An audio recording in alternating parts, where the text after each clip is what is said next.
Welcome back, fight fans. Welcome back. Let's just dig right into it. This is part 2 of the Q&A with the IBFP. So let's just dig right into it. The first question comes from El Californio. What's up, El Californio? He states, if there was no such things as pigs or prisons, who would be more tempted to physically assaulted between Ellerby, Heyman, Schaefer, Don King, Bob Arum, and Dana White?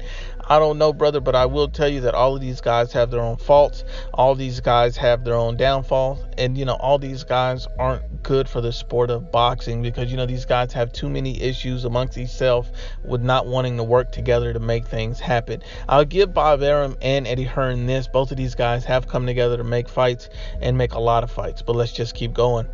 Jerry Escabel says, I joined Boxing Ego Chat for the first time. I wanted to see his comments on the zone's price increase. I called them biased ego and made some comments against all their hating, and I was barred from making comments. What a bunch of PBC arse lickers. Why don't you do a chat? Let's be honest, Jerry, I'll be honest with you. We do a chat every Saturday. Basically, we do a live and we allow everyone in to speak their mind freely. We don't block anyone. Even if you're a troll, we give you a voice to say, but most guys want to speak boxing. Most guys want to talk boxing. We're planning to do a chat very soon. Again, probably Sunday, Monday, Tuesday, not exactly sure when, but we will do another chat, another live, and we'll just dig into everyone's questions. Great question. Next one comes from Oscar Vasquez. Mayweather in his prime versus Canelo in his prime. Who you got? Now, I'll tell you this. Mayweather in his prime would still outbox Canelo in his prime, but the difference maker in this fight is that, yes, he may outbox Canelo in his prime, but he will not win every round, and he will not dominantly win every round. So you have to understand that people will say, oh, Mayweather in his prime would blow out Canelo in his prime. No, he wouldn't. He could still outbox him to a certain degree. But here's the problem. The X factor is that Canelo Alvarez is an elite level boxer, has elite level skills. And not only that, he has knockout power, something Mayweather just doesn't have if these two guys met. There's nothing Mayweather could hit Canelo with that would hurt him. Canelo could walk through those punches, and Canelo can also box. And he's a much improved boxer now in his prime than he was back when Mayweather fought him.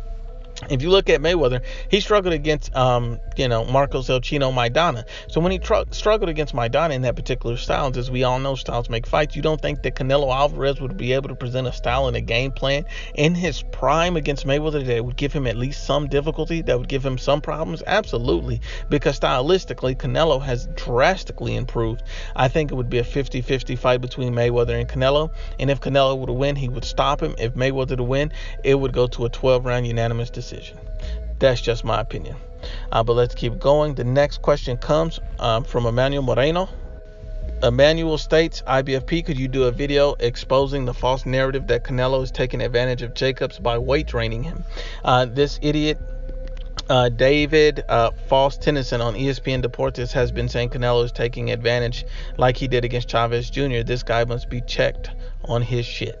Well, let's just get into it, Emmanuel. And I don't think that Canelo is taking advantage of Jacobs because, with the IBF title, they already have the weight clause and the weight limit, but the next day weigh in as well. But here's the thing. They don't have the weight the next day weigh in for unification fights. So this fight with Canelo Alvarez, they didn't have it, but Canelo Alvarez added it to the contract negotiations. Now, that could even hurt Canelo more than it would Jacobs for the simple fact that Canelo moves up in weight as well and rehydrates very well. So it's going to be a chess match, but I think the fight is still a 50-50 fight. I don't think Canelo has any huge advantage over Danny Jacobs because of a weight. Because at the same time, Danny Jacobs weighed in the same way in his last fight when he won the belt. So why would that be a problem now against Canelo? He clearly looked hydrated. He clearly looked ready for the fight. And even Danny Jacobs said it's not a problem. Clearly in his last performance, he dominated, did very well. It shouldn't be a problem against Canelo Alvarez. And I agree with you, Emmanuel, as well. It is a false narrative made against Canelo Alvarez, and we will look into doing a video about that very, very soon. The next comment comes from Warlord.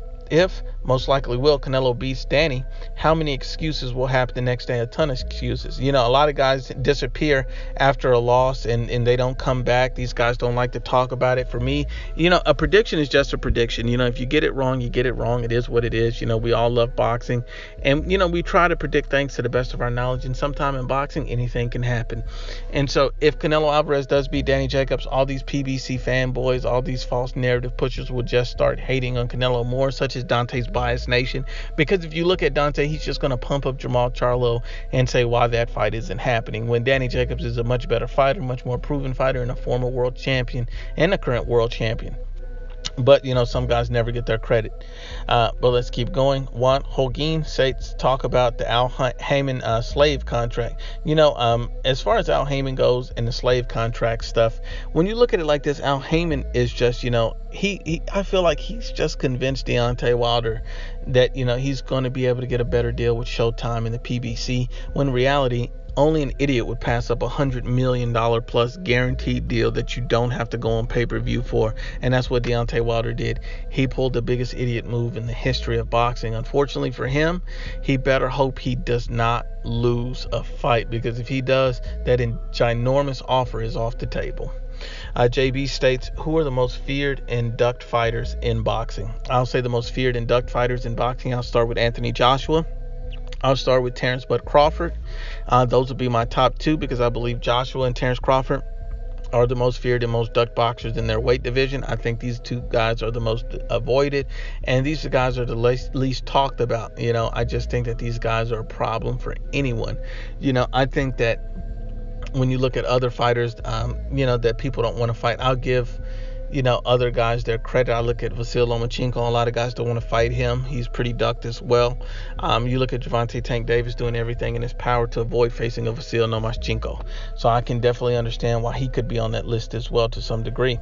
Alex Bacara states PBC is a new religion, with their worshippers going nuts over Allah Heyman and their messengers.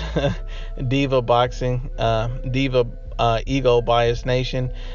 Their boxing fans are a bunch of groupies. They can't win a debate. Absolutely. These guys can't win debates on facts. So what they do is they try to win debates on a false narrative. And they try to spin all the news so it can come out in a way that it supports their cause. Just like the false narrative about the zone price hike when it's really saving money. These guys don't want to look at the truth or acknowledge what's real. But let's keep going.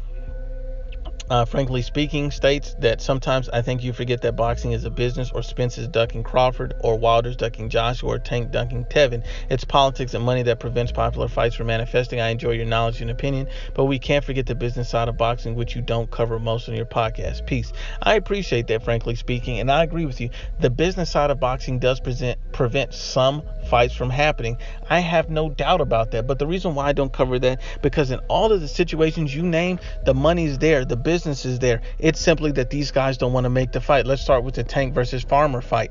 So if Tank wanted to fight Tevin Farmer, they made a ginormous offer, estimated about $5 million, when Tank received roughly about $1 million in his last fight. Why would you not even entertain a negotiation for that fight? Why is Leonard Ellerbe stating that he will never fight on DAZN? See, these are guys that are just not open, not willing to make the fights. So that's a clear case of ducking, because they don't want to put him in with a dangerous opponent, because the money in the business is there. These guys just don't want to work with another promotional company, and it's obvious for the reasons is because even if the money is too good to be true, these guys still don't want the deal, simply because it's a risky fight and they can't afford their guy to lose.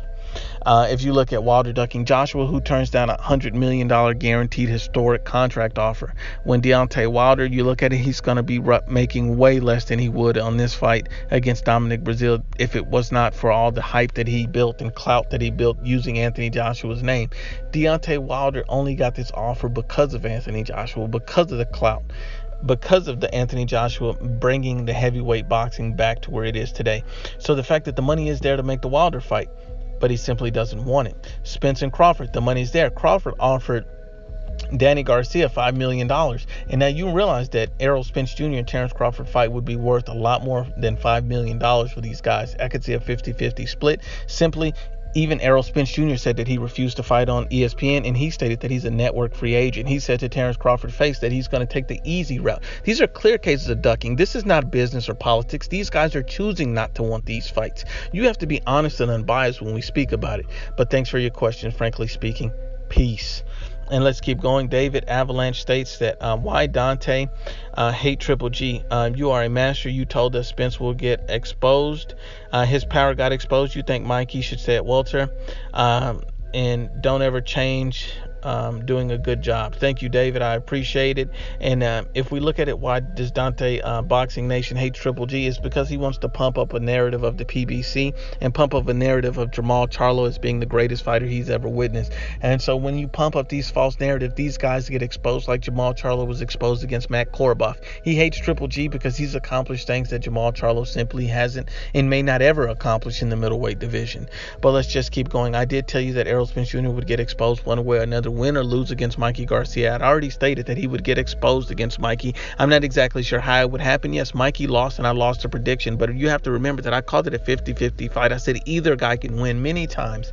And so when you hear people come back and say, oh, you lost your prediction, so what? It was a 50-50 fight. Errol Spence Jr. had all the physical advantages. So I believe that Mikey Garcia was able to adjust. I give Spence all the credit in the world for getting the win and doing what he was supposed to do, but he gets no ultimate credit as far as a pound for pound ranking or a higher stature for beating Mikey Garcia, because this was not a fight that he can get that. Only Mikey Garcia had that to gain from this fight, not Errol Spence Jr., because Errol Spence Jr.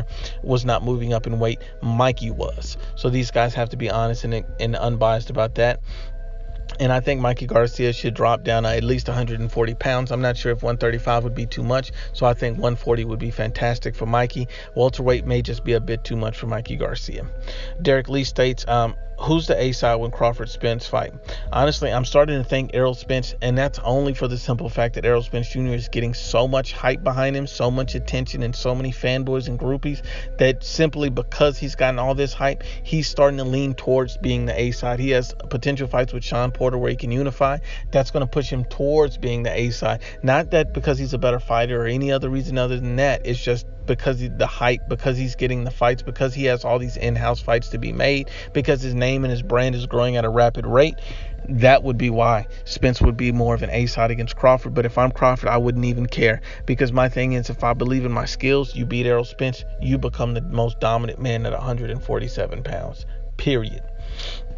The next one comes from Billy Robles. Roberto Duran, after the Mikey Spence fight, said he can fight with heart like a warrior, but also intelligence to win.